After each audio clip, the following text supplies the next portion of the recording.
Nous allons directement prier pendant que nous sommes debout.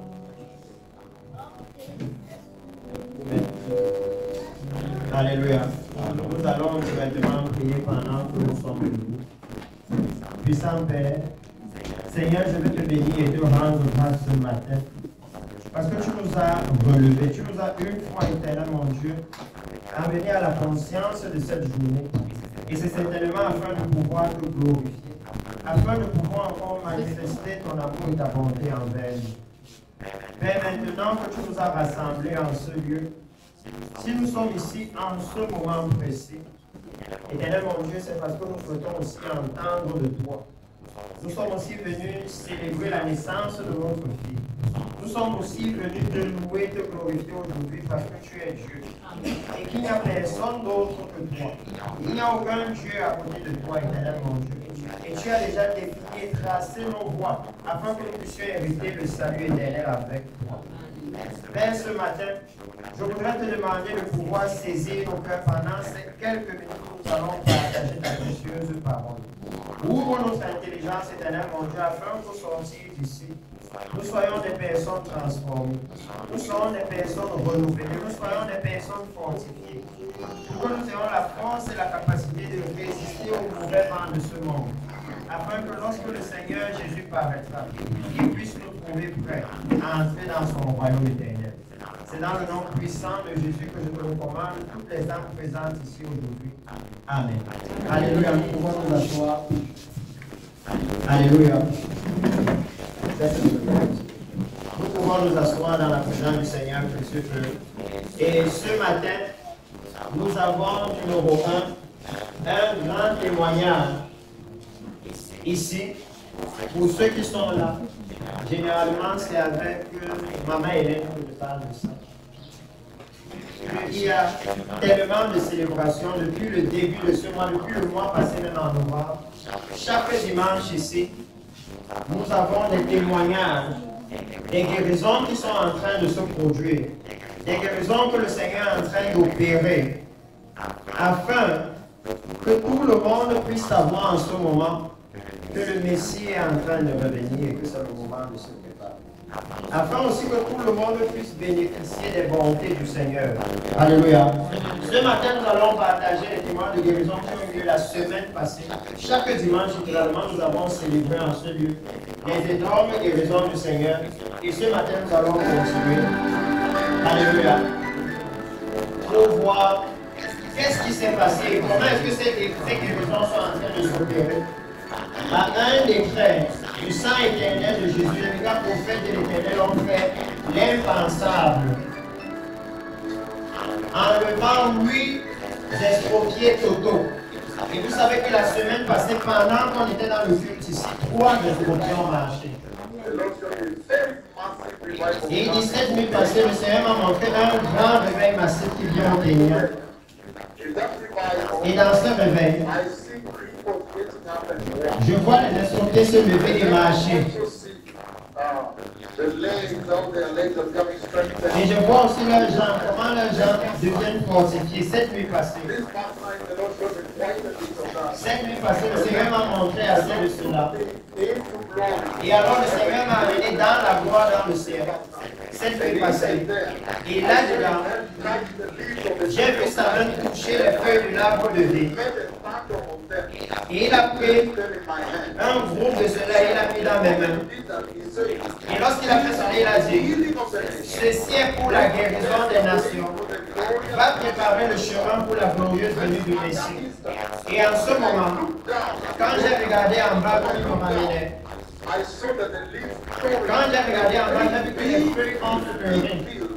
Et c'est devenu un grand champ avec beaucoup d'air.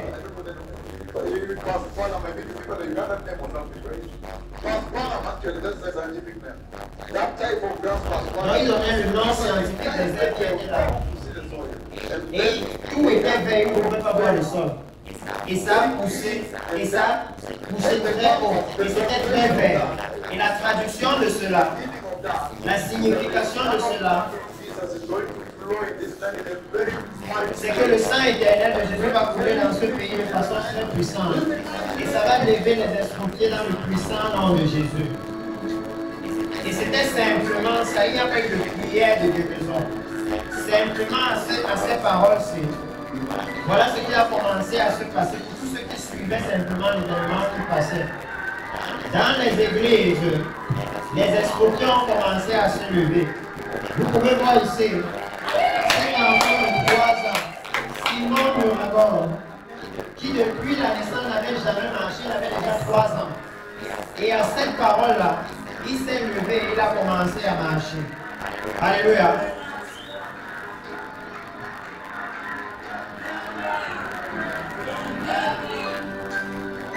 Et nous avons par la suite, à plus de 349 km à Homa Bay, une autre guérison qui a eu lieu. J'ai 6 ans qui n'avait jamais marché. Vous pouvez voir comment elle se déplaçait. Gloria Achen. Et comment maintenant elle est debout et elle marche. Au même décret, les mêmes simples paroles. Il n'y a pas eu de prière pour elle, il n'y a pas eu de lui imposer la main, rien.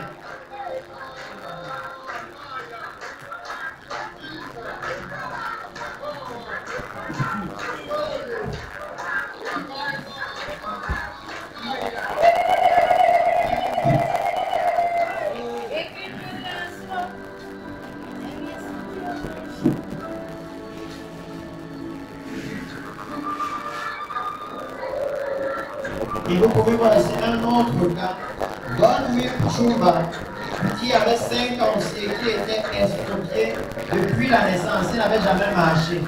Au même décret, et pour ceux qui étaient ici la semaine passée, vous savez comment pendant le service, ce qui se passait, c'est que chaque fois que l'homme de Dieu venait en ligne, vous célébrez un paralytique, après ça, un autre paralytique se trouvait dans une autre église.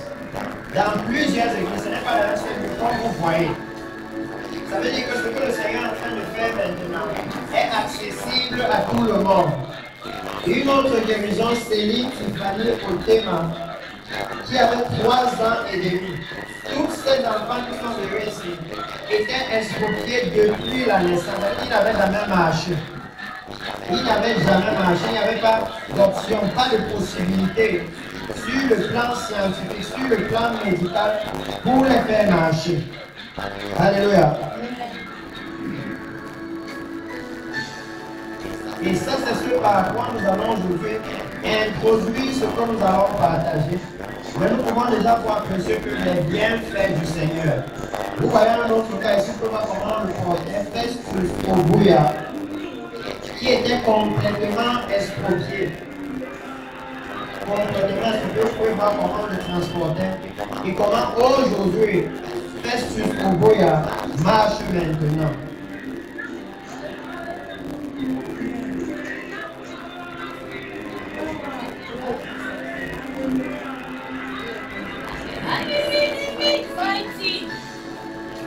Il y a plus de 366 km loin à Kisumu Ouest. Nous avons ici Enoch Rewell, 3 ans et demi, qui n'avait jamais marché. Et toutes ces conditions-ci, lorsque nous allons dans le travail que nous faisons dans le service, si nous arrivons quelque part même évangéliser, et qu'il y a un malade, sur tous les cas physiquement visibles, ce que nous faisons, c'est que nous enregistrons. Parfois, nous pouvons envoyer les requêtes de prière directement au prophète. Nous prions pour ces cas. Et lorsque le Seigneur les visite, parce que comme demandé, comment ils ont le vidéo en avance. Et voilà une dernière guérison. Il dit, j'ai vu qu'il y a un esprit qui va marcher. Une fille, elle a marché. Et ses pieds sont maintenant considérés comme un marche. Le Seigneur a amené maintenant cette esprit, il va envoyer un esprit qui va marcher, c'est une fille. Et il explique même le souci qu'elle a au pied droit. Elle parle de quoi que le roi veut pleurer.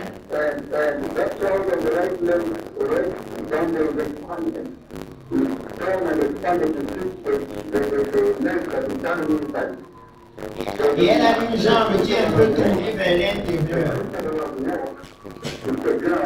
Un estropié qui va marcher, c'est une fille. Et il donne cette prophétie 2 semaines avant que la personne marche. Et 2 semaines plus tard, voilà lorsque la petite fille dont il a parlé marcher, vous pouvez voir son pied qui est vraiment retourné vers l'intérieur. C'est ça qu'on montre ici. Retourner vers l'intérieur, comme elle disait que cette petite orange qui est retournée vers l'intérieur. Et toutes ces guérisons, c'est cet homme de Dieu ne quitte pas de chez lui. Il reste juste chez lui. Il n'a touché aucune de ces personnes, il ne les avait pas vues physiquement. Le moment où il les voit, c'est souvent quand on les amène, quand les parents viennent le remercier. Voici l'enfant de tes parents, leurs paroles ont relevé. Alléluia. Et nous sommes en train maintenant de célébrer plusieurs guérisons comme ça. Depuis le mois passé. Alléluia. Chaque dimanche, nous allons célébrer et célébrer et célébrer. Alléluia. Et sachez simplement qu'il n'y a pas de complications. Vous pouvez être ici dans une situation complexe. Alléluia. Il n'y a pas de complications. Il n'y a pas de moment de prière très particulier. Vous pouvez effectivement voir un pasteur à la fin qui va prier pour vous. Mais pour nous, c'est souvent très simple. C'est que lorsque le prophète du Seigneur nous dit, rassemblez-vous simplement là où vous êtes, peu importe le pays, et je vais décréter les guérisons. Nous, on se rassemble simplement. Alléluia. Et on adore Dieu. Et c'est comme ça que le pasteur Laura qui était ici, un kyste ovarien de 12 cm a disparu.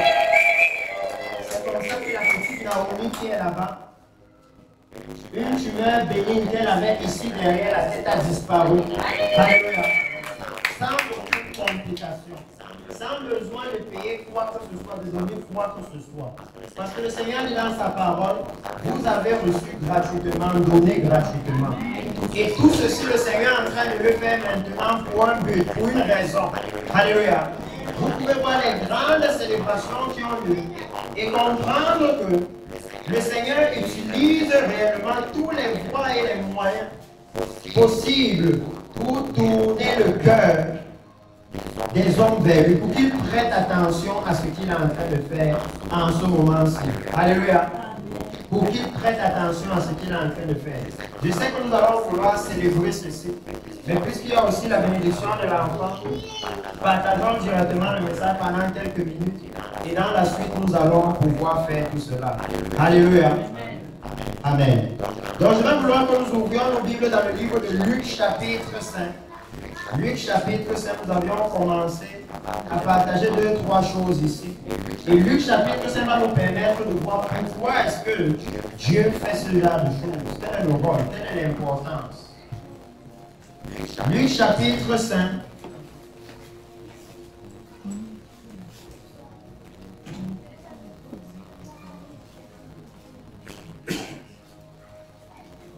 Verset 17. Et la Bible dit ceci dans Luc chapitre 5, verset 17. Pour ceux qui sont globalement là, nous avons commencé un message ici il y a quelques semaines. La Bible dit, un jour, Jésus enseignait des pharisiens. Des pharisiens et des docteurs de la loi étaient là, assis, venus de tous les villages de la Galilée, de la Judée et de Jérusalem. Et la puissance du Seigneur se manifestait par des guérisons. Alléluia. La puissance du Seigneur se manifestait par des guérisons. Alléluia. C'est là que je veux que nous puissions prendre le point de départ de ce message. Et lier ça à ce que nous sommes en train de voir maintenant. Parce que si nous faisons le compte, nous qui travaillons dans le ministère de repentance et sainteté, nous aimons compter. Vous savez, même dans la Bible, lorsque le Seigneur a sorti le peuple d'Égypte, il a compté. Même quand il les a amenés là-bas, il a compté. Et nous nous sommes rendus compte que depuis le début de cette année, dans toutes les nations où ce ministère a eu plus de 400 guérisons. Une année seulement. Alléluia. Et je remercie le Seigneur pour notre maman qui est ici, qui est l'une des dernières à avoir expérimenté. Alléluia. Elle est simplement venue au service. Et je me souviens que c'était très rapide parce que je ne pense pas qu'elle avait fait 1 heure ici sur le jour-là. Elle s'est assise au moment où on était en train de dire, ok, le prophète du Seigneur dit que les guérisons vont continuer, tout le monde qui est malade. Et à un moment, on s'est rendu compte que waouh, elle a commencé à manifester, après elle est rentrée. Et un autre jour, on vient dire, ok, il y avait quelque chose qui marchait dans mon ventre, c'est fini. Il y avait telle chose, c'est fini. Et maintenant, nous sommes en train d'investiguer ça. Alléluia. Parce que nous aimons que lorsque le témoignage de Jésus est fait, qu'il ne soit pas seulement fait en parole. C'est pourquoi vous avez ceci. Pour qu'il n'y ait pas de tromperie. Pour moi, je souhaite que si quelqu'un vient ici une seule fois, qu'il ne sorte pas d'ici et demain se retrouve là où on va le tromper. Alléluia. Que si la Bible dit que la puissance de Jésus se manifestait par les guérisons, ça doit être palpable, visible. Alléluia. Ça ne peut pas juste être les choses qu'on vous raconte, Et quand vous venez, il n'y a jamais rien. Mais quand vous n'êtes pas là, on vous raconte. Alléluia.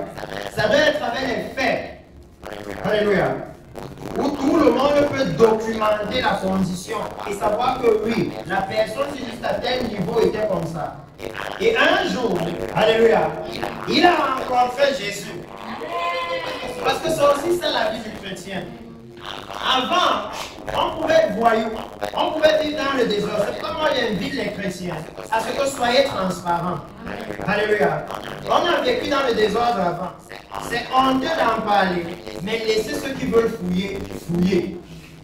Parce que quand ils vont fouiller, et ils vont se rendre compte que mais à partir d'un jour là, la personne s'est commencé à changer. À partir d'un jour particulier, ou comme ça du jour au lendemain, il a changé de comportement. Alléluia. Alors à partir de là, ils peuvent savoir quand vous avez rencontré Jésus. Parce que si vous regardez la condition de cet enfant, vous pouvez savoir quand est-ce que Jésus l'a touché. Alléluia. C'est la même chose pour les chrétiens. Que lorsqu'on observe notre vie, on peut savoir quel est le jour où il y a eu cette rencontre. Et la Bible nous dit ici que lorsque vous voyez de tels signes, lorsque vous voyez de telles choses, c'est la manifestation de la puissance de Jésus. Alléluia. Ici, nous sommes basés sur les faits. Alléluia. La Bible nous raconte des faits. Alléluia. On nous enseigne même à l'école que l'histoire est basée sur les faits. Alléluia. Donc ici, il nous dit que lorsque Jésus le faisait, il y avait la puissance de Dieu qui se manifestait. Et les autres aussi étaient là. Et nous avons vu, lorsque nous avons commencé à partager ceci sur la connaissance du Seigneur, parce que ce que vous voyez vous permet de connaître le Seigneur. Même si quelqu'un est venu ici aujourd'hui et qu'il ne connaissait pas le Seigneur, alléluia, en rentrant, s'il sort d'ici, et qu'on lui demande qu'est-ce que tu as appris là-bas, il peut au moins dire, je sais que Jésus guérit. Amen. Alléluia. Même s'il ne connaît, il n'a rien compris, donc il ne savait rien en venant. Au moins, il va dire non, je n'ai pas vu un témoignage, je n'ai pas vu deux, je n'ai pas vu trois, plusieurs témoignages. Je sais que le même Jésus de la Bible, qui avait la capacité de lever les paralytiques, et qui a promis dans la Bible que non, ceux qui vont croire en moi feront même plus que moi, c'est vrai. Alléluia. Au moins ça. Et ce sera basé sur les faits. Mais maintenant, quel est le rôle de cette puissance? À quoi est-ce que toute cette puissance s'y va servir?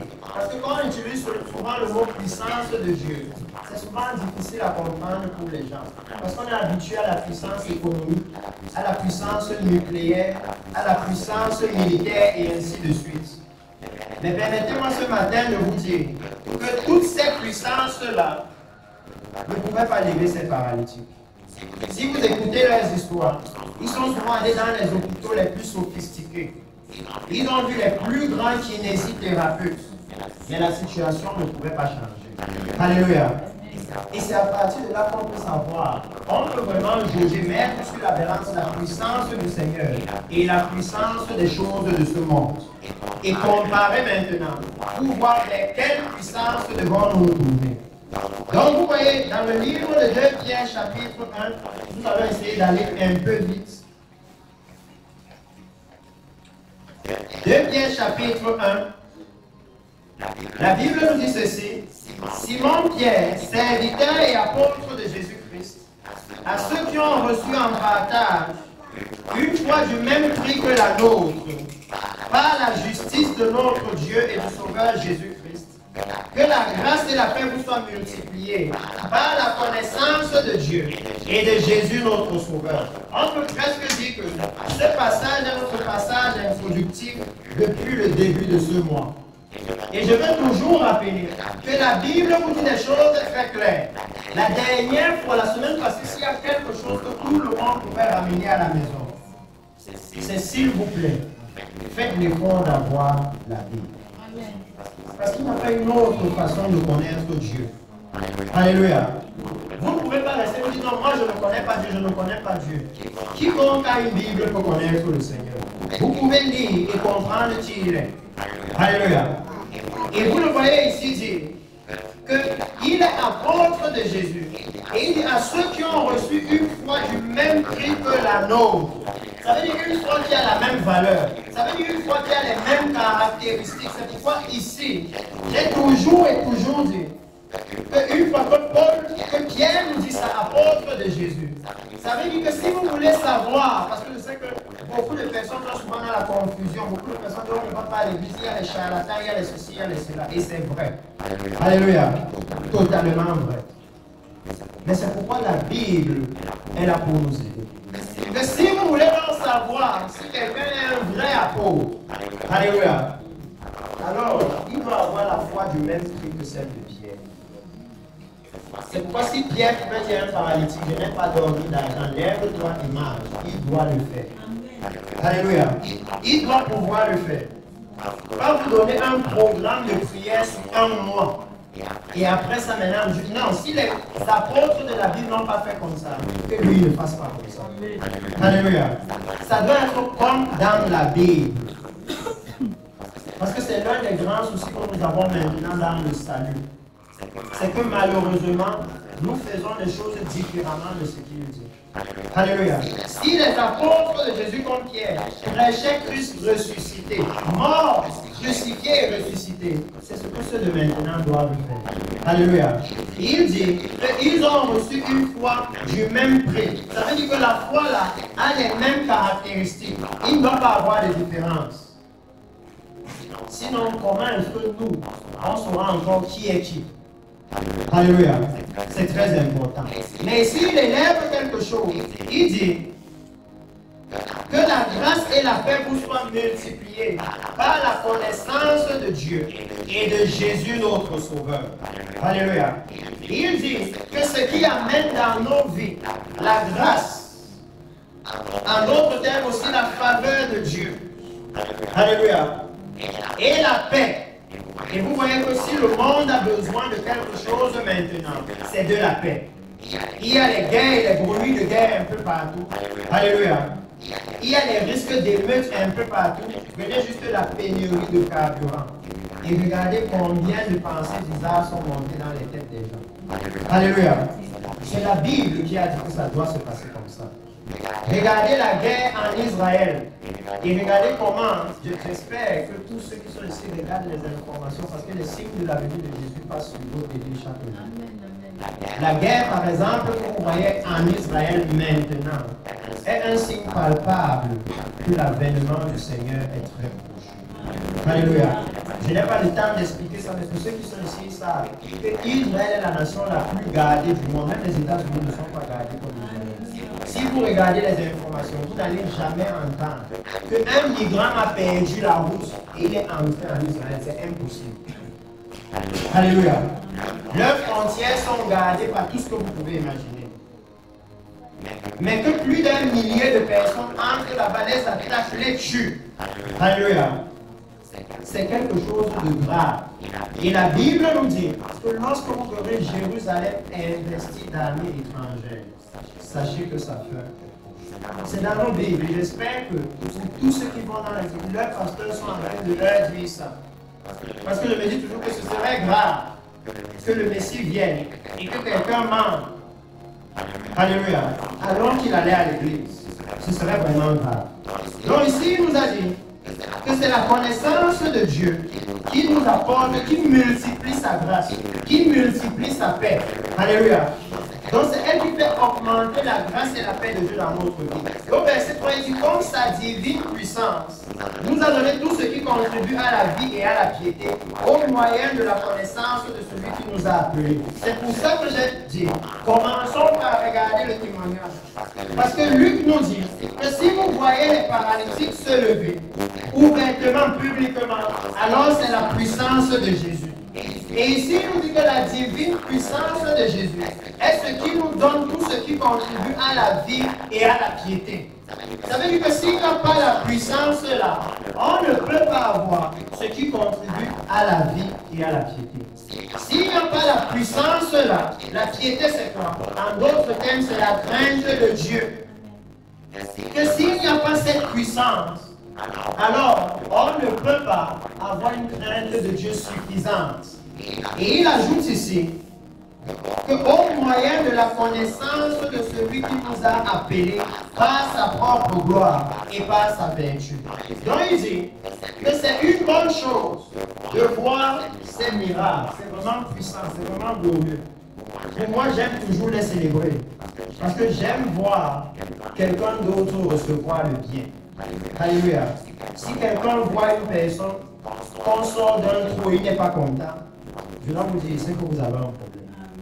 Alléluia. Si quand il souffrait, chaque fois le temps, il dit, ouais, regardez comment le papa s'y souffre.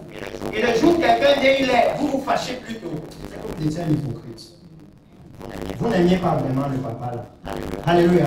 Mais si quand vous l'avez vu dans sa condition, vous étiez touché, le jour où on va vous dire qu'il est guéri, vous allez même fêter plus que lui. Alléluia. Vous allez vous souvenir que parfois je dormais la nuit et dans mon cœur je souffrais.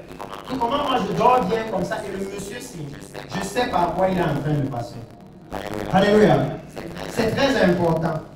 Donc ici il nous dit que la connaissance du Seigneur, alléluia, est quelque chose de capital. Et c'est de ça que je suis en train de parler à l'église ici depuis un moment. Et donc nous allons parler brièvement en quelques minutes. Alléluia. Nous allons brièvement en parler. Parce que voici le moment où nous devons connaître le Seigneur. Alléluia. Pourquoi? À cause du livre de Osée, je suis toujours depuis en train de lever. Pourquoi est-ce que nous devons connaître le Seigneur? Pourquoi est-ce que tous les hommes doivent connaître le Seigneur? Alléluia. Le livre de Osée, Osée chapitre 6.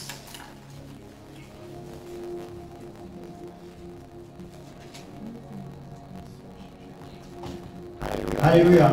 Osée chapitre 6 à partir du verset 3. Pourquoi?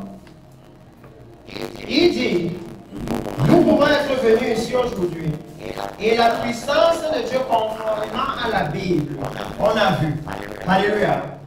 Mais la Bible nous dit maintenant que connaître toute cette puissance, être au courant, avoir toute cette puissance sans la connaissance, ça ne vous sert à rien.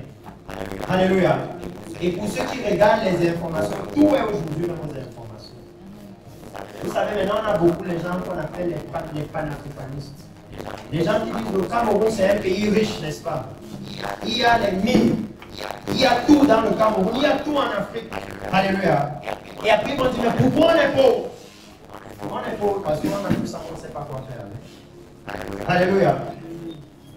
J'ai pris l'exemple ici la semaine passée de quelqu'un qui dans sa maison a un gros caillou. C'est son père qui lui a laissé, c'est lui a dit, garde bien le caillou. Et il a gardé ça. Et un jour son ami arrive. Et son ami lui dit, ouais, le caillou c'est bien, donne-moi un peu ça. Il lui dit, non, c'est le cadeau de mon père. Il dit, oh, donne-moi ça, je te donne même 1000 francs symboliques. Et il dit, oui, prends ça. Et quand son ami sort, il va chez un vendeur de diamants. Et il vend le caillou là à 100 millions.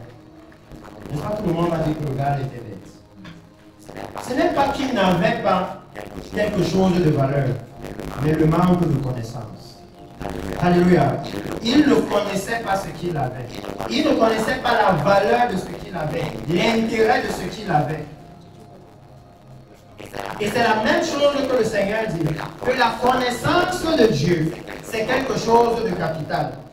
Lisons d'abord, avant de lire Osée chapitre 6, lisons d'abord Osée 4, parce que la semaine passée, j'ai voulu le faire Mais les guérisons étaient en live, donc on ne pouvait pas faire le culte. Alors que chaque 5 minutes, on lui fait un paralytique à manger. Osée chapitre 4, verset 6, il dit, mon peuple est détruit parce qu'il lui manque la connaissance. Alléluia. Puisque tu as rejeté la connaissance, je te rejetterai et tu seras dépouillé de mon sacerdoce. Puisque tu as oublié la loi de ton Dieu, j'oublierai aussi tes enfants.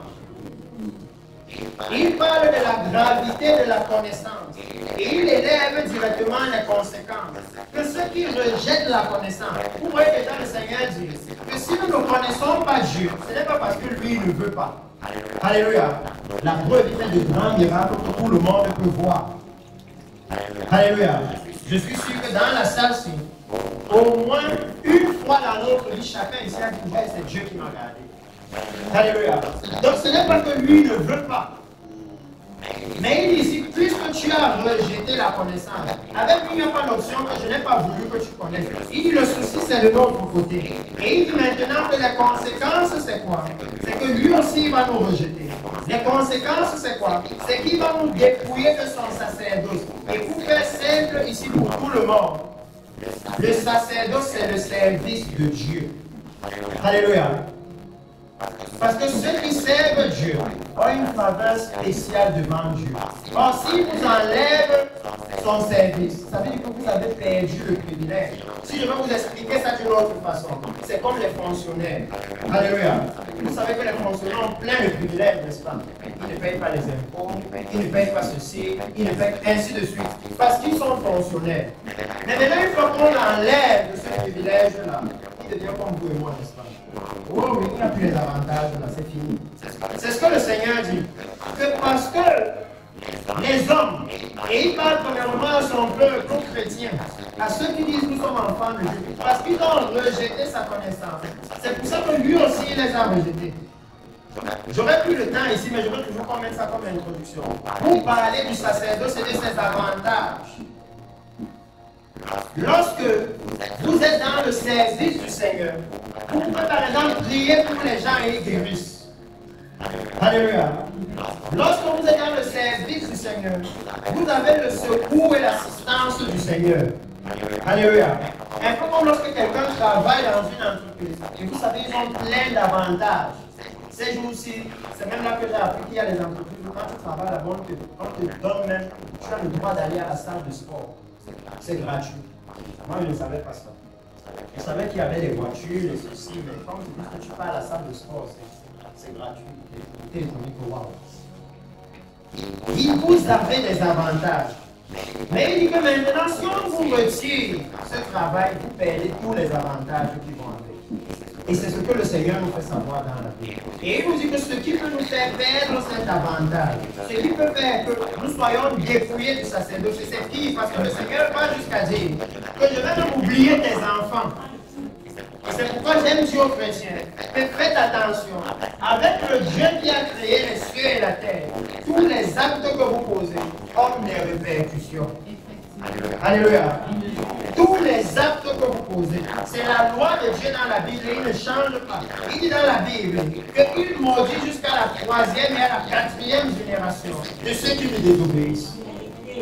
Alléluia. Tous les actes ont des répercussions. C'est pourquoi c'est important maintenant que d'entrée les gens commencent à se demander, est-ce que dans ma façon de vivre, il y a la connaissance de Dieu dedans?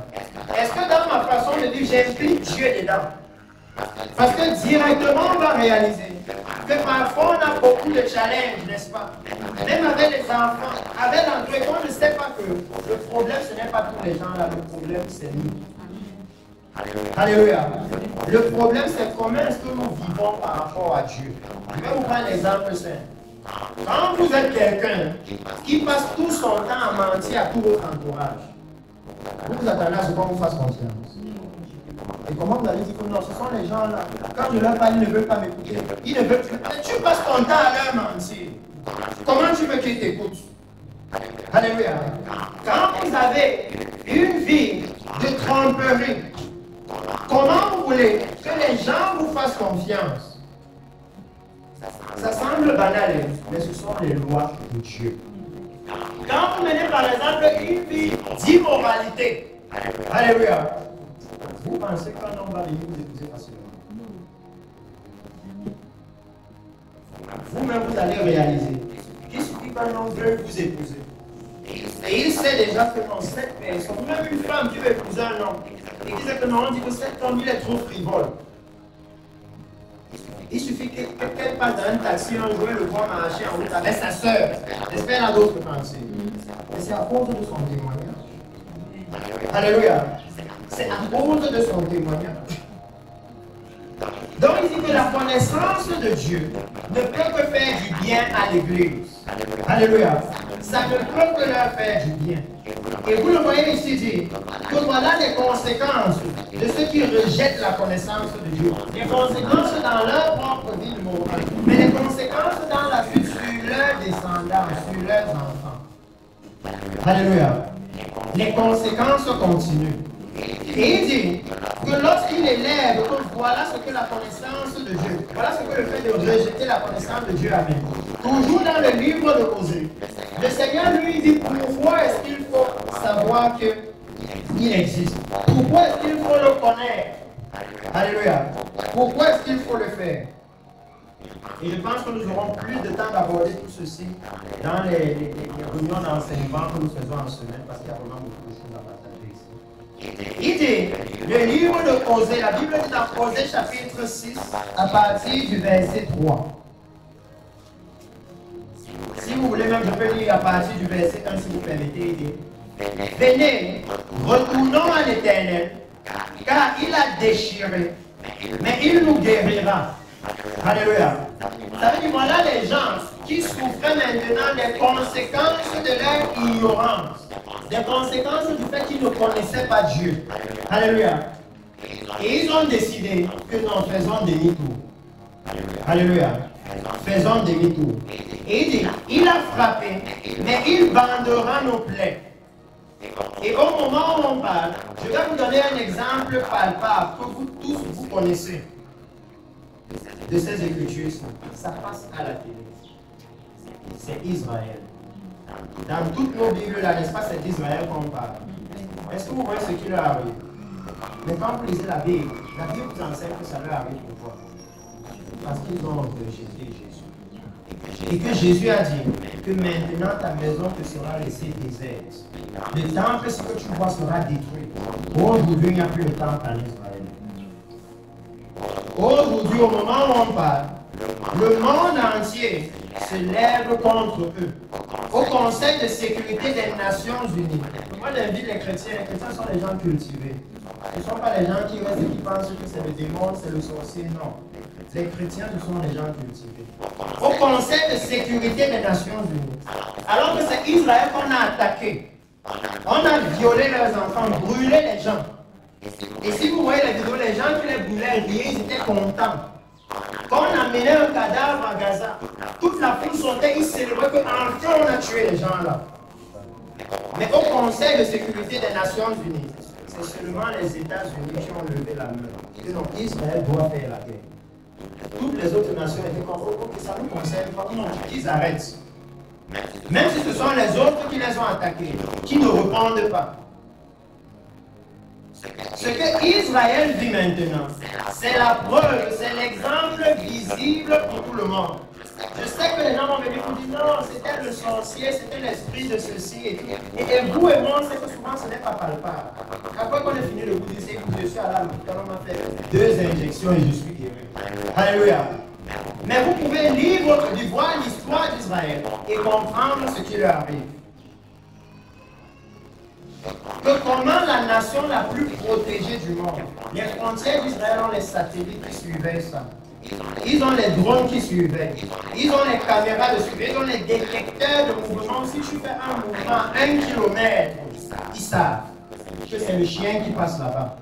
Comment les gens ont pu venir traverser tout ça, entrer, brûler les gens, tuer, violer les femmes, prendre même les otages et partir avec eux? Comment c'est possible? Or, quand vous lisez la Bible, Israël n'ayant pas les frontières sophistiquées, n'ayant pas les satellites qui les contrôlent, Dieu leur disait, quand ce sera le moment du Shabbat, alléluia, laissez tout ce que vous faites. Ne vous souciez pas des autres nations. Moi-même, je vais vous protéger. Vous pouvez tous aller au temple. Vous ne contrôlez même pas vos maisons. Moi, l'Éternel, je vais m'assurer de vous protéger. Et à ce moment, il n'avait pas les satellites. Il n'avait pas construit un mur. Il n'avait pas toute cette sophistication. Mais Dieu était avec eux. Alléluia. Parce qu'ils marchaient dans la crainte de Dieu. Parce qu'ils cherchaient à connaître le Seigneur. Ça veut dire qu'aujourd'hui, devant nous, toutes les nations de la terre, tous les hommes qui existent sur la terre, ont un exemple palpable de personnes qui ont rejeté Dieu et de ce qui leur est arrivé et de ce qui leur arrive actuellement. Alléluia. Et vous voyez ici qu'il dit qu'il a frappé, mais il bandera nos plaies. Il nous rendra la vie dans 2 jours. Le 3e jour, il nous relèvera et nous vivrons devant lui. Alléluia. Et quand il finit de parler de ça, il dit donc, il dit au verset 3, connaissons, cherchons à connaître l'Éternel. Alléluia. Que s'il y a quelque chose que nous devons chercher, cherchons à connaître Dieu. C'est important, c'est capital.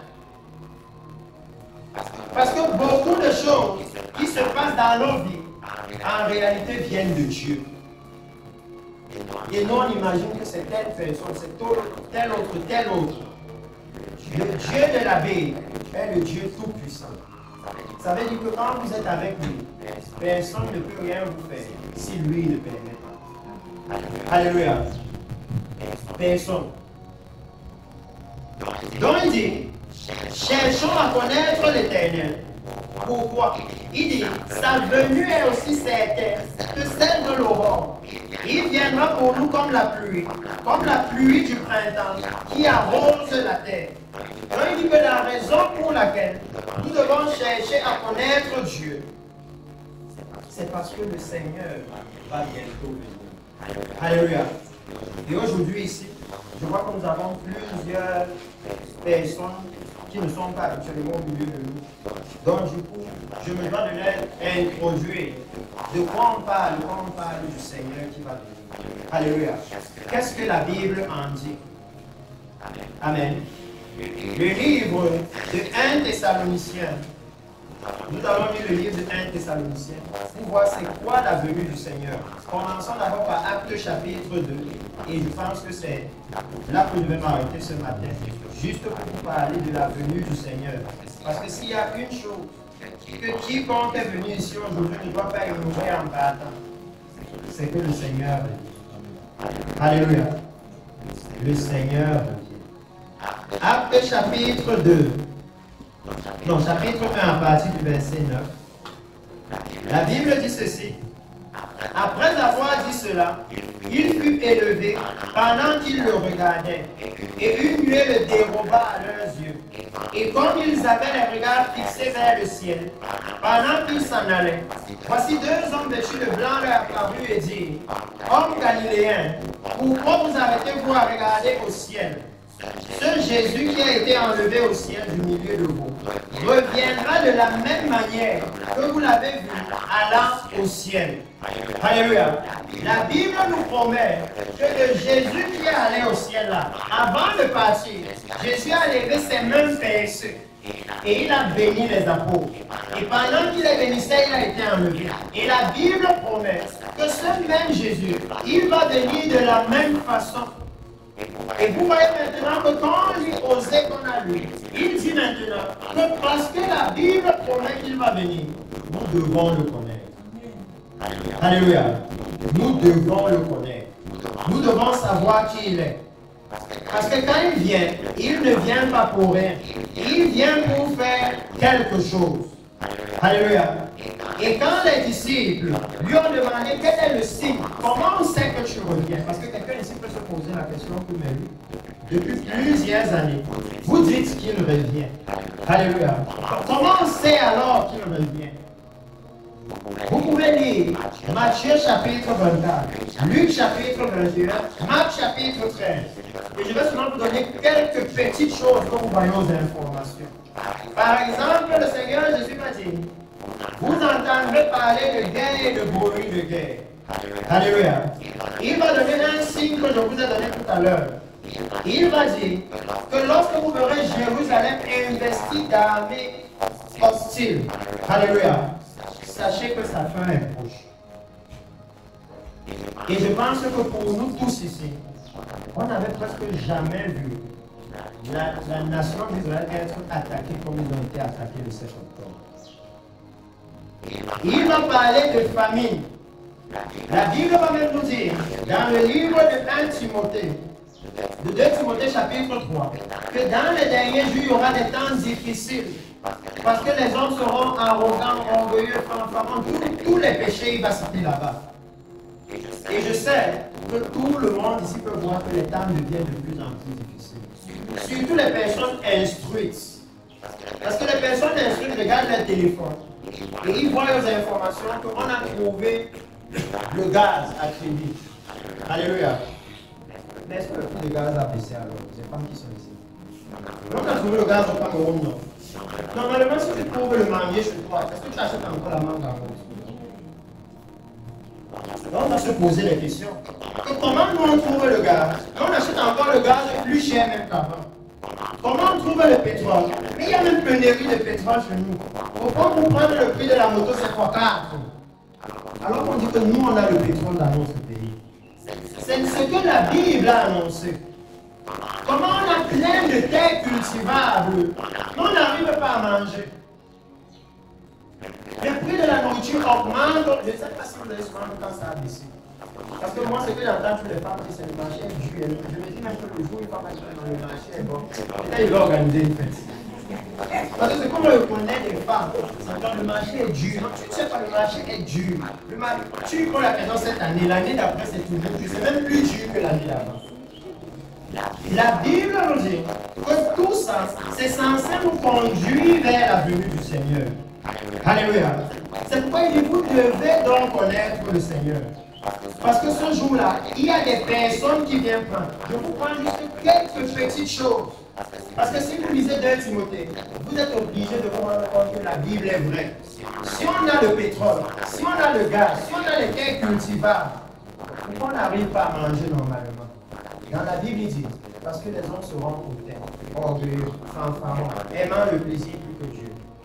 Oui, parce qu'on a tout ça, mais une personne peut détourner 100 milliards. Et s'en foutre que tout un village ne mange pas. C'est ce que la Bible dit. Ça, ce sont les conséquences du péché. On a tout ça, mais une personne peut aller causer des actes idiots, même aujourd'hui.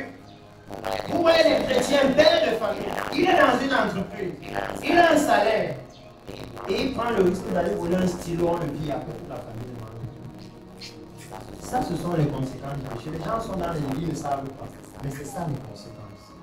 Il prend le risque d'aller poser un acte stupide que personne ne va comprendre, qui compromet tout l'avenir de ses enfants. Parce qu'il n'y a pas la connaissance de Dieu. Voilà à quoi la connaissance de Dieu sert. Dans des choses simples de chaque jour. Et il dit que lorsqu'ils ont annoncé que le Seigneur Jésus devait revenir, de la même façon, la Bible nous dit dans le livre de 1 Thessaloniciens chapitre 4, comment est-ce que Jésus va revenir? Et qu'est-ce qui va se passer? Comment est-ce que Jésus va revenir? 1 Thessaloniciens chapitre 4.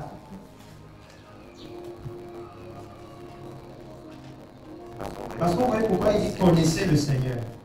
Aujourd'hui, beaucoup de personnes, même les chrétiens, ne savent pas que le Seigneur revient. Ça veut dire qu'ils ne le connaissent pas. Ils ne savent pas pourquoi il revient. Qu'est-ce qu'il va faire?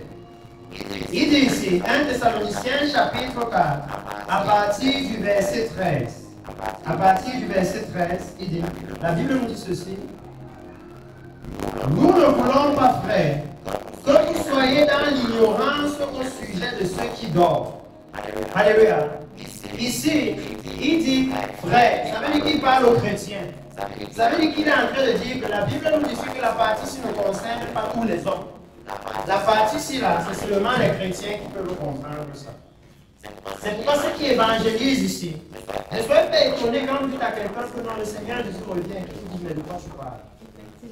Parce que la Bible elle-même dit qu'arriver à ce niveau-ci, c'est fermé. Ce n'est pas n'importe qui va comprendre ici. Il faut qu'il soit un frère. Alléluia.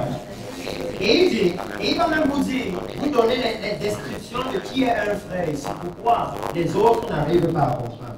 Il dit, nous ne voulons pas que vous soyez dans l'ignorance au sujet de ceux qui dorment, afin que vous ne vous affligiez point, comme les autres qui n'ont point d'espérance. Donc il dit que d'un côté il y a les frères, et de l'autre côté il y a d'autres. D'autres qui n'ont point d'espérance. Alléluia. Et vous voyez qu'il élève quelque chose ici. Il dit, nous ne voulons pas que vous soyez dans l'ignorance. Alléluia. Ça veut dire que nous ne voulons pas que vous soyez sans connaissance, sans compréhension. Et il dit que dans les autres là, qui n'ont pas d'espérance, ils sont ignorants. Alléluia. Ils sont ignorants. Ils n'ont pas assez de connaissances. Et il explique, car si nous croyons, mais il définit qui sont les frères. Si nous croyons que Jésus est mort et qu'il est ressuscité, voilà les frères. Alléluia. Les frères, ce sont ceux qui croient que Jésus est mort et qu'il est ressuscité. Et nous croyons aussi que Dieu ramènera par Jésus et avec lui ceux qui sont morts. Voici en effet ce que nous vous déclarons d'après la parole du Seigneur. Nous les vivants restés pour l'avènement du Seigneur. Nous ne dévancerons pas ceux qui sont morts. Car le Seigneur lui-même a un signal donné à la voix d'un archange et au son de la trompette de Dieu descendra du ciel. Voilà maintenant quand il décrit comment le Seigneur va venir. Voilà pourquoi la Bible dit que cherchez à connaître le Seigneur. Les deux qui étaient vêtus de blanc, il va revenir comme vous l'avez vu partir là. Alléluia. Et ici maintenant il dit que non, il va descendre du ciel de la même façon que vous l'avez vu monter. Il est capable d'en redescendre. Alléluia. Et les gens vont se demander mais comment? C'est possible par la même puissance qu'il déploie pour lever les paralytiques. Parce que vous allez vous dire que mais on dit que pour aller au ciel, il faut la fusée. Et que les fusées là n'arrivent même pas jusqu'à là où Dieu est. Comment lui fait pour quitter la veille et revient ici? Alléluia.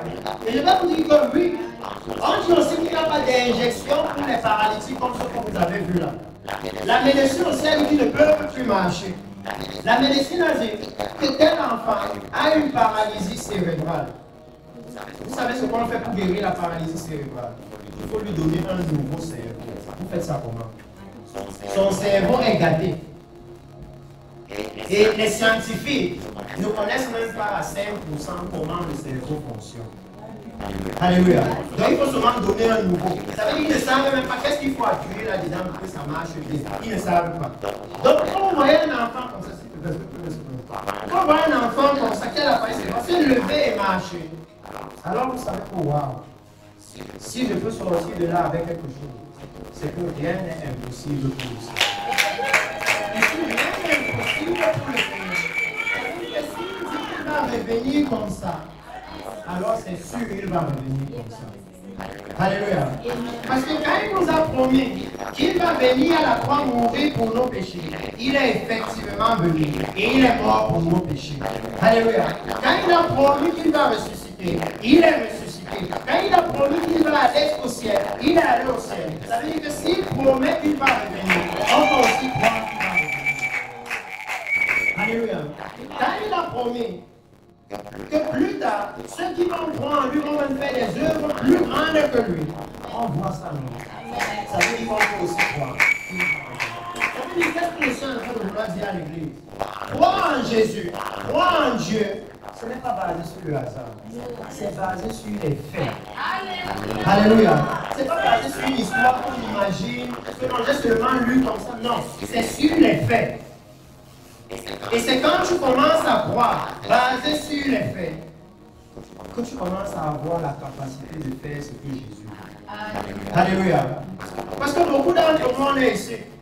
Mais en moment, si on me dit non, vous connaissez combien d'enfants qui, pendant les vacances, comme ce sont les congés de Noël, se lèvent à 6 h du matin et commencent à prêter leur sang. Ils dorment jusqu'à. Parce qu'ils savent qu'il n'y a rien à faire. Mais une fois que la rentrée arrive, vous allez voir certains commencer automatiquement à vite se lever. N'est-ce pas? Parce qu'ils sont conscients qu'il y a quelque chose devant. C'est la même chose. Si vous prenez conscience que non, le Seigneur Jésus revient, automatiquement, vous allez commencer à faire ce que le Seigneur Jésus dit. C'est pour ça qu'on dit souvent à l'église. Quand la Bible nous dit que Dieu c'est un juge, il va nous juger. Il peut même le faire sans ouvrir la Bible. Sans ouvrir la Bible. Il peut dire à un parent que tu avais dit à ton enfant que quand tu rentres là, comme il y a le stade ici, que quand je rentre à 18 h, je ne veux pas te voir au stade ça. Alléluia. Et vous connaissez les enfants. À 17h59, il est au stade. C'est même lui qui est en train de marquer. Mais au bout d'un moment, c'est comme qu'il a disparu. Parce qu'il a demandé à quelqu'un l'heure, là, il est déjà 18 h. Il rentre à la maison, il se lave comme s'il n'a rien s'asseoir. Parce qu'il est capable de savoir que non, il y a quelque chose qu'on m'a dit. Et je peux regarder l'heure. Chez certains enfants, ils connaissent même le bruit de la moto de leur père, le bruit de la voiture de leur père. Si une voiture entre au quartier, on lui dit, voilà ton père, il dit non, c'est pas mon père. Mais comment tu fais? Il dit, c'est pas mon père. Et il a raison. Quand son père est au Cameroun, là-bas, il est ici. Il sait. Tu te demandes, mais comment il fait? Il vous abandonne, il disparaît en catimini, il est déjà à la maison. Il connaît même le bruit. C'est pour ça qu'il faut connaître le Seigneur. Parce que le Seigneur dit, moi aussi en venant, comme le bruit, comme la voiture de son père fait un bruit particulier. Il y a des choses particulières que vous allez voir qui vous montrent que je viens. Alléluia. Et quand vous allez voir ça, ça va maintenant vous dire comment vous devez vous comporter. Est-ce que vous voulez me dire qu'un enfant de 8 ans, de 10 ans, est plus sage que l'Église? Parce que lui peut savoir que si papa le trouve ici, c'est la chicote. Et il fuit. Et cet ami dit, waouh, il est sage. Lui. Parce que les premiers jours, laissez-moi vous dire le fonctionnement des enfants. Quand Jésus dit qu'il faut être comme des enfants, les premiers jours, à 18 h, il va rentrer. Et il va réaliser qu'il y a une variable que je n'ai pas pris en compte. Je peux jouer plus. Vous savez pourquoi? Parce qu'il y a des embouteillages en deux côtés. Donc parfois, papa reste là-bas 30 minutes, c'est 30 minutes de jeu que je n'ai pas. C'est pourquoi lui va s'arranger à plus bon. Je ne rentre plus à 18 h. Je vais connaître le bruit de sa voiture. Comme ça là, je joue encore plus longtemps. Mais quand j'entends déjà le bruit là, moi finalement, je rentre à la maison. Est-ce qu'un enfant qui réfléchit comme ça est plus sage que l'Église? Que l'Église aussi ne peut pas voir que Jésus a dit il y aura ceci, il y aura cela. Quand je vois déjà ça, là je dois rentrer à la maison. Peu importe ce que je faisais, je rentre. Alléluia. C'est le même message que Jésus nous donne dans la Bible. Que peu importe ce que tu faisais, non, à ce moment-ci tu dois rentrer. Alléluia. Parce que de la même façon que quand l'enfant la rentre, sinon dès que le père arrive, il prend son sac. Il dit, papa, tu vas garder quoi? Il prend même le bonbon, alors qu'il a désobéi. Et vous et moi, on sait. Parce que les papas ne sont pas fous. Et même le papa sait qu'il a désobéi. Même le papa sait que le monsieur, s'il était là-bas au terrain, je sais très bien. Papa, le papa rentre et dit, waouh, comment la toilette est encore mouillée? Le monsieur, si tu t'es lavé à quelle heure? Il sait. Alléluia. Il sait. Mais il va que il a eu la crainte. Et à cause de la crainte, il est rentré. Donc quand il dit, moi, le bonbon, on lui donne. Quand le père sait que je sais ce que le monsieur s'est fait, mais le jour où il va t'attraper, c'est là où tu sauras. Il dit, c'est la même chose avec nous et le Seigneur. Alléluia. Le moment où vous voyez l'enfant rentrer à la maison, c'est le moment où le Seigneur dit non, peu importe comment tu vivais avant. Quand tu vois déjà les signes de la venue du Seigneur, la repentance. Alléluia. La repentance. Peu importe ce qui se passait avant. Si tu peux déjà regarder, voir que le temps se gâte. Regardez ce que le Seigneur dit. Nous allons encore lire un Thessaloniciens fini dans peut-être 5 minutes comme ça. Rapidement dans le livre de Jérémie. Pourquoi la connaissance du Seigneur est nécessaire pour l'Église? Le livre de Jérémie, chapitre 8 par là.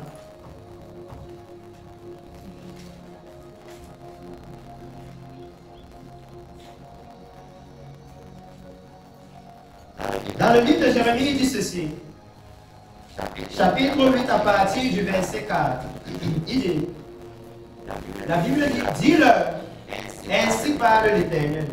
Est-ce que l'on tombe sans se relever? Ou se détourne-t-on sans revenir? Dieu prend des exemples classiques dans la Bible, que tout le monde peut comprendre. Et même un bébé ici, vous avez déjà vu un bébé qui apprend à marcher. Et moi j'aime souvent dire ça aux chrétiens, les chrétiens qui ne veulent pas grandir spirituellement. Un chrétien qui ne veut pas grandir spirituellement, c'est pas celui qui est déjà né. Parce que tous les bébés veulent grandir. Moi je connais pas un bébé qui ne veut pas grandir.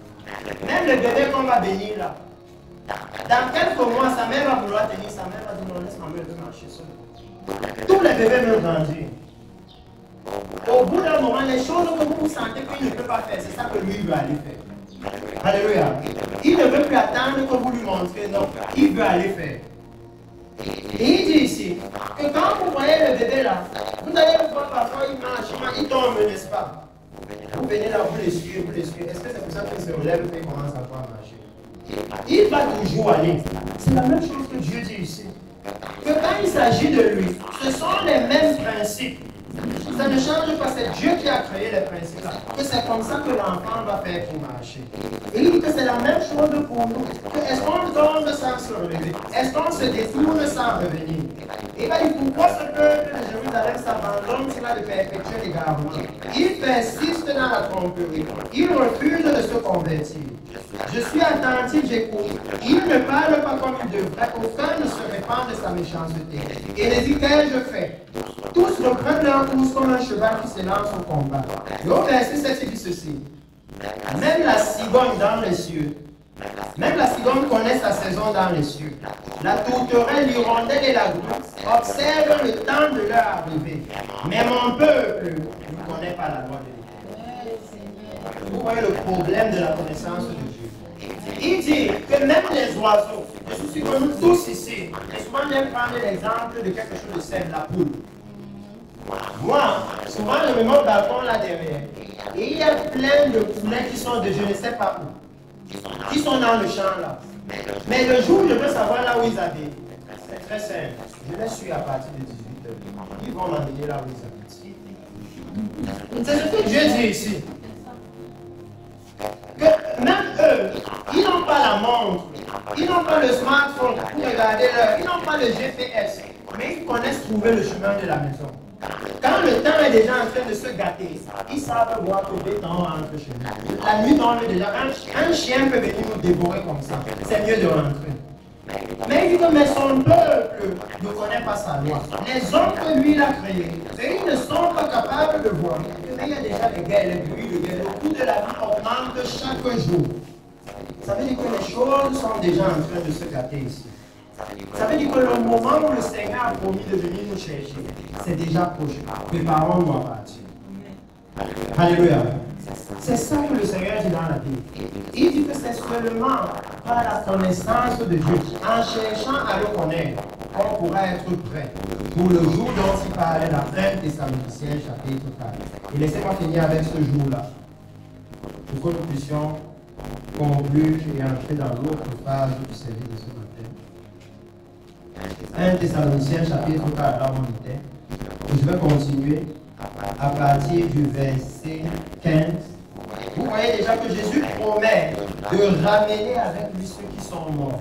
C'est pourquoi il dit que je ne veux pas que vous affligez pour ceux qui dorment. Pour ceux qui ont lu la Bible, dans la Bible, plusieurs fois quand on amenait Jésus voir quelqu'un qui était mort, il disait la personne dort, n'est-ce pas? La personne dort. S'il y a une information avec laquelle il faut que vous rentriez d'ici aujourd'hui, sachez que tous les morts vont ressusciter. Donc les gens viennent de vous dire que vous pleurez au deuil là pour rien. Tous vont ressusciter. Le problème, c'est où est-ce qu'ils iront quand ils vont ressusciter. La Bible dit que tous vont ressusciter. Alléluia. Tous. Donc il dit, voici en effet ce que nous vous déclarons d'après la parole du Seigneur. Nous les vivants, ça veut dire que nous qui sommes ici, restez pour l'avènement du Seigneur. Nous ne dévancerons pas ceux qui sont morts, car le Seigneur lui-même a un signal donné à la voix d'un archange et au son de la trompette de Dieu. Alléluia. Il dit qu'il y aura un son, il y aura des caractéristiques ce jour-là. Il dit au son de la trompette de Dieu, descendra du ciel, et les morts en Christ ressusciteront premièrement. Ensuite, nous les vivants qui serons restés, nous serons tous ensemble enlevés avec Christ des nuées à la rencontre du Seigneur dans les airs. Et ainsi nous serons toujours avec le Seigneur. Et il dit, consolez-vous donc les uns les autres par ces paroles. Alléluia. Quand le Seigneur demande qu'on le connaisse, vous pouvez, quand vous lisez ceci, voir que c'est la connaissance du Seigneur qui est la vraie consolation de nous. Alléluia. Parce que si on a le temps, pour ceux avec qui on fait les enseignements, vous allez par exemple voir ce qui est arrivé à la veuve de Sarepta. Comment le Seigneur promet que dans ces temps compliqués-ci, il y a des personnes que lui choisit volontairement de protéger. Et de voir qu'est-ce qu'on doit leur faire pour être parmi ces personnes-là. Alléluia. Parce que ici, il dit, car le Seigneur lui-même a un signal donné à la voix de l'archange. Alléluia. Il dit, ensuite, nous les vivants, qui serons restés pour l'avènement du Seigneur. Il dit, voilà ceux qui sont concernés. Ce ne sont pas tous les vivants. Alléluia. Que quand Jésus vient prendre certaines personnes, il ne prend pas tout le monde. Dans plusieurs endroits de la Bible, il le dit. Même dans Jean, il le dit. Nous n'allons pas lire Jean à cause du temps. Nous allons simplement lire Romains 13 et finir là-bas. Mais dans le livre de Jean, il dit que l'heure est déjà venue où les morts entendront la voix du Fils de l'homme. Jean chapitre 5, n'est-ce pas? Mais après, il dit, et ceux qui l'auront entendu, donc après, il y a une différence. Que ce n'est pas tout le monde qui va entendre. Et ceux qui l'auront entendu vont ressusciter pour la vie éternelle. Même dans Daniel chapitre 14, il dit plusieurs de ceux qui dorment dans la poussière de la terre vont ressusciter. Les uns pour la vie éternelle et les autres pour la honte et le mépris éternel. Alléluia. Ça veut dire que pendant que nous sommes encore ici, et je vous dis tout ce qu'on partage, en fait tout ce que la Bible cite, la vie de chaque jour nous enseigne. C'est pourquoi les données souvent il faut voir, est-ce que Dieu aura même besoin d'ouvrir la Bible pour juger? Parce que Jésus dans la Bible, on pouvait lui poser plein de questions. Il répondait, mais le jour où lui a posé une question, personne ne pouvait répondre.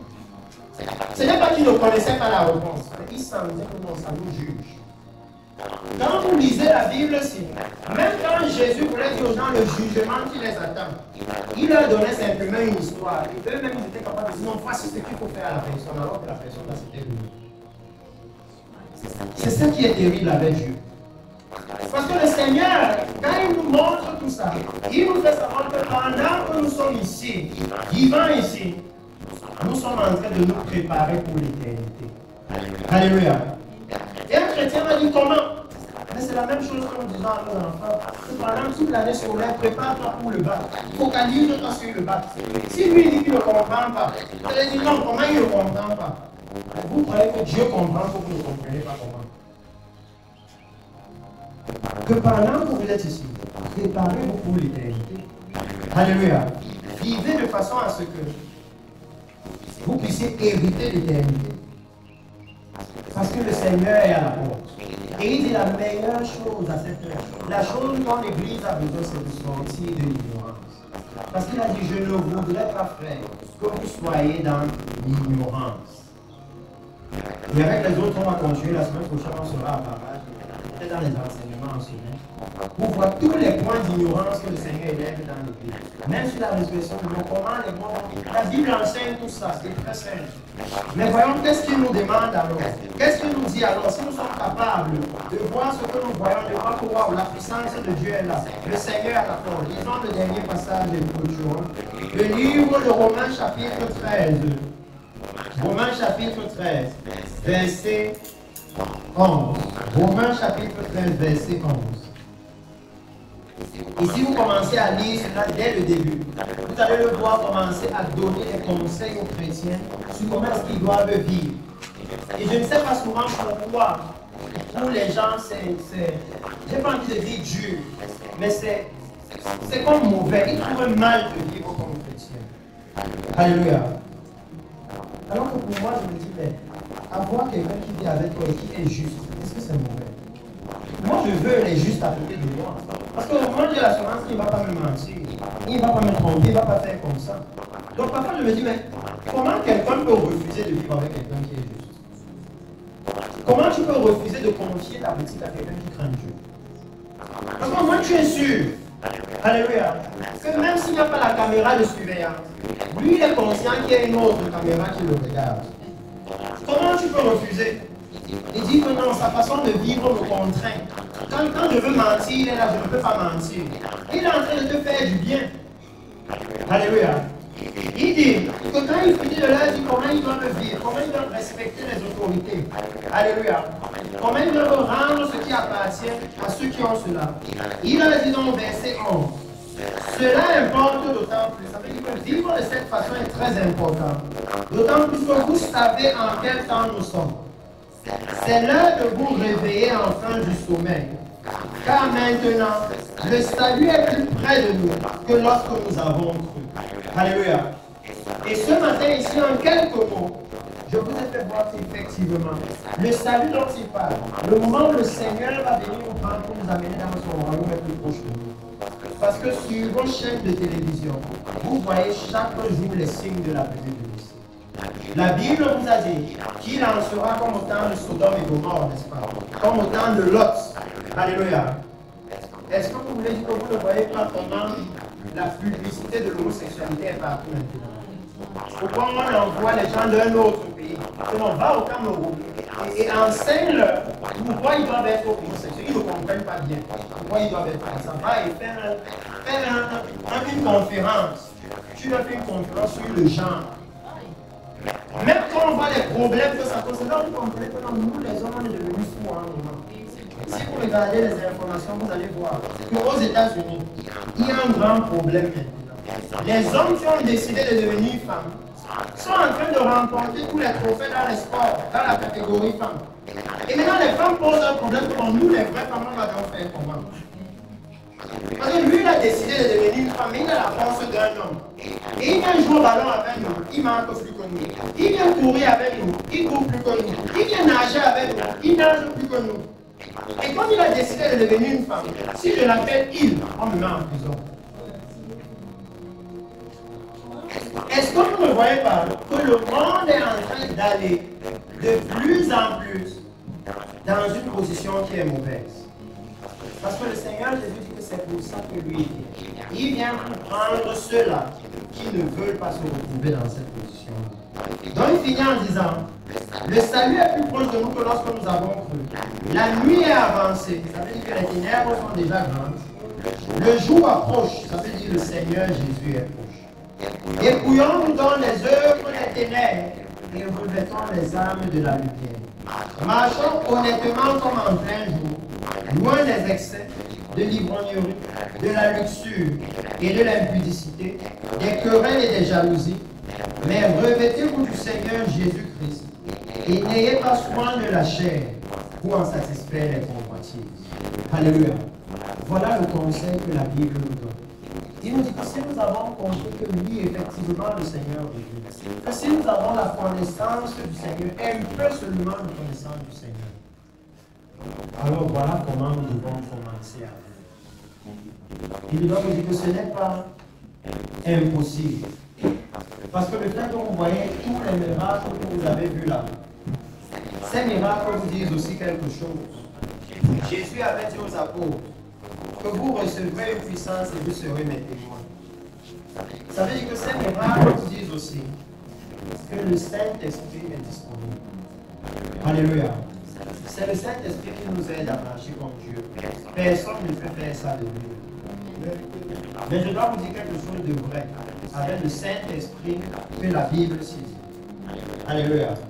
Le Saint-Esprit que la Bible s'y dit a pour travail de nous convaincre de péché. Ça veut dire que quand il vient dans notre vie, il va commencer à nous montrer tout ce qui ne va pas et qu'on doit changer. Alléluia. Parfois, ça peut sembler compliqué. Parce qu'on se demande, hey, comment je peux vivre comme ça? Alléluia. Mais quand on décide de le suivre, on se rend compte que, comme il dit dans la Bible, il a toujours une porte de sortie quand on est devant l'épreuve. Alléluia. Quand on croit déjà que la situation est compliquée, même l'enlèvement de l'église, dont on parle dans l'église, Parce qu'il dit qu'il vient pour ceux qui hâtent la venue du Messie. Ça veut dire que le mal va augmenter à un niveau où les chrétiens, les vrais chrétiens vont trouver impossible de vivre encore sur la terre. C'est pour ceux-là qui viennent. Pas pour ceux qui trouvent que c'est bien de vivre dans le méchant, que l'on fait tous les désordres qu'on fait là. Ce n'est pas qu'on ne voit pas les conséquences. On voit. Alléluia. Tout le monde ici connaît les conséquences du mensonge. Tout le monde connaît les conséquences de l'immoralité sexuelle. Ce sont les MST, le sida, les avortements, les grossesses. Tout le monde le connaît. C'est pas qu'on ne connaît pas. Alléluia. C'est pourquoi choisissons de nous séparer de ça. Alléluia. Et de mener des vies dignes du Seigneur. Afin que, comme il a dit, que sa grâce et sa paix abondent dans nous. Donc ce matin, quand je finis cette partie, nous allons nous lever, nous allons chacun pour sa part aller au Seigneur. Si en écoutant ceci, ça vous a peut-être amené à comprendre quelque chose dans votre vie, à comprendre quelque chose, ça vous a amené à avoir un plus pour votre vie chrétienne. Parlez simplement au Seigneur. Dites au Seigneur tout ce que vous avez dans le cœur. Le Seigneur est présent au milieu de son cœur et il entend. Comme je vous ai dit aujourd'hui, vous pouvez demander l'aide du Seigneur. Le Saint-Esprit est disponible. Ceux qui ne vont pas entrer dans le royaume des cieux, ce n'est pas parce que Dieu ne voulait pas. Non. C'est simplement parce qu'ils ont refusé le Saint-Esprit. Ils n'ont pas voulu le Seigneur. Lui, il nous a tous créés et il veut que tous ensemble nous soyons avec lui. Alléluia. Il veut que tous ensemble nous soyons avec lui. Donc parlons au Seigneur pendant une minute. Et ensuite ensemble, nous allons faire une prière de repentance pour ceux qui voudront au Seigneur. Peu importe les fautes que nous avons commises, les péchés que nous avons commis, ce que le Seigneur nous demande, c'est d'avoir la capacité de reconnaître ça devant lui et de nous détourner. Alléluia. Ce n'est pas le moment pour lui de juger. Un temps viendra où il va juger. Mais maintenant, c'est le moment pour lui de sauver. Alléluia. Il ne veut juger personne. Il sait très bien qu'en tant qu'homme, nous sommes faillibles. Nous sommes faillibles. C'est pourquoi il dit que là où nous avons failli, demandons simplement pardon. Et cherchons son aide, cherchons son assistance, cherchons son secours. Pour que nous devenions maintenant des personnes infaillibles. C'est seulement lui qui peut nous transformer. Alléluia. Donc nous allons lever les mains ensemble et nous allons faire cette prière. Vous allez répéter avec moi. Précieux Seigneur Jésus, j'ai entendu ta parole. Et je sais que tu reviens chercher ton Dieu. Seigneur, pardonne-moi mes fautes. Pardonne-moi mon ignorance. Et lave-moi dans le sang précieux de Jésus. Purifie-moi de tout souillure. Et remplis-moi de ton Saint-Esprit. Afin que je puisse marcher selon tes voies. Dans la connaissance de ta parole.